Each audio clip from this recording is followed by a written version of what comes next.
Oh, there it comes. I'm gonna need some backup. This is getting pretty intense. What on earth? Just use your diamond sword. Enough of this tomfoolery. Welcome to Story Lab. This week, we're taking a look at the story of two people who needed someone to come through for them in a big way. Well, he needs some help. Looks like I'm gonna have to hop online. Don't worry, help is on the way.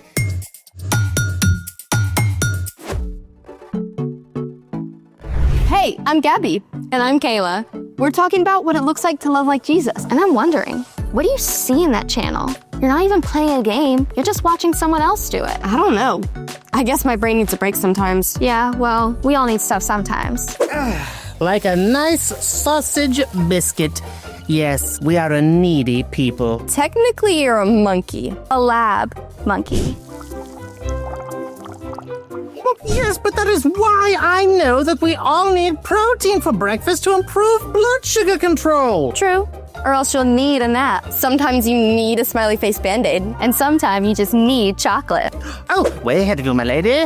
Here you are. So much neediness. Yes. But sometimes, my friends, you can meet a need by needing. That makes no sense. Well, sure it does. Here, I'll show you. On the tablets there, just search for Bready, Set, Go. Bready, Set, Go. Aha, this kind of kneading. Like kneading bread dough. I have a friend who's feeling down, and my grandma always makes me fresh bread when I'm sad. I say we need some bread ourselves. You got it. Let's make it. You have to warn me about this. Today we're making bread. This is all we need to knead? Yep. First off, wash your hands really well.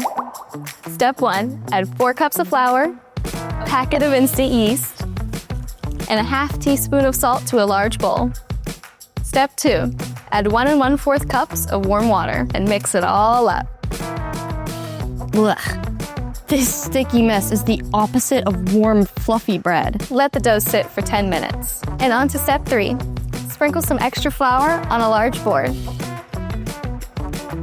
Turn out the dough onto the board and start to knead like this for about 5 minutes. Kneading looks like messy work. But so satisfying. Bread dough contains gluten, which is a jumble of protein strands. When dough is kneaded, the protein strands unravel and form a strong network within a springy texture.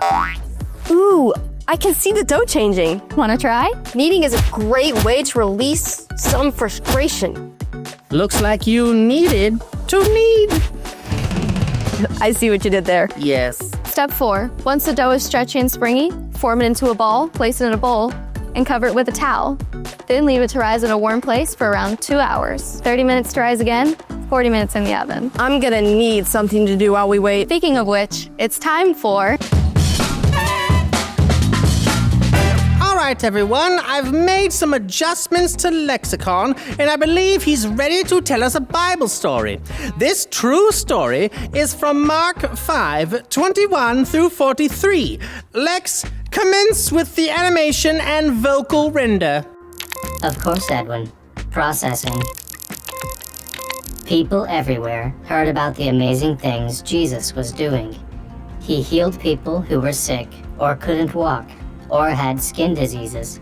He had power over spirits that weren't from God.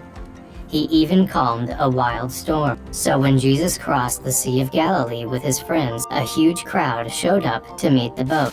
One of them was a man named Jairus, an important leader of the synagogue. When Jairus saw Jesus, he fell down at Jesus' feet and pleaded, "Please come, my little daughter is dying. Place your hand on her to heal her, and she will live." We don't know what Jesus had planned for the day, but he set it aside and went with Jairus, and so did the entire crowd. They were all jostling and packing in close to Jesus to see what he would do. But one woman in the crowd wanted something more. This woman had been sick for a long time with an illness that made her bleed. Think about how awful it feels to be sick for a few days. This lady had been sick for 12 years. She had spent all her money on doctors, but they couldn't help. Her sickness made her an outcast. She was weak and alone, without hope. until Jesus showed up. I just need to touch his clothes. Then I'll be healed. Reaching out, the woman touched the back of Jesus' robe, and immediately, everything in her body felt different. She knew that she had been healed. Who touched my clothes? Jesus' friends thought this was ridiculous, You see the people, they're all crowding against you. And you still ask who touched my clothes? More like who hasn't touched your clothes? but Jesus knew someone had been healed. He wanted to look her in the eyes and speak with her. It was me. I knew. I just knew if I could touch your clothes, that would be enough. Dear woman, your faith has healed you. Go in peace. You are free from your suffering. Jesus completely healed this woman in an instant. After being sick and alone for so long, she had a whole new chance at life. But remember, Jesus was on his way to Jairus' house, where a girl was dying. Even as Jesus was speaking, several people from Jairus' house came running up. Jairus, your daughter's dead. Why bother the teacher anymore? This was terrible news. Do not be afraid. Just believe. When Jesus arrived at Jairus' house, things were chaotic. It was tradition for mourners to come and loudly grieve when someone died. People were already weeping and wailing. Jesus told them, Why all this confusion and sobbing? The child is not dead.